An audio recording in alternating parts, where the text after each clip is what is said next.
this is Tim from YourSixTech. Today in this video, I'm going to show you how to change your nickname on your profile for your Nintendo Switch.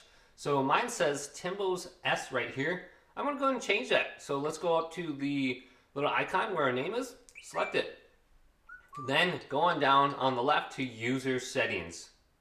Then under Profile Settings, we can go to Nickname. So mine says Timbo S, so let's go to this. And let's remove that S. So we can just go to Delete. Or we can go to Timmy. Let's go to Timmy right here and type this in and then press OK.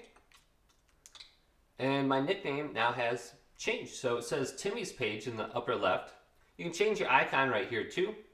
Now this is going to be a little bit different than your Nintendo Switch account, but you're going to see this when you're on the home screen. It says Timmy's Page, Rose, and Jim's Page right here. So you can go ahead and change that at any point in time right there. Hopefully this video did indeed help you out. If it did, leave it a big thumbs up and subscribe to my channel down below for more tech videos coming up next on YourSixTech.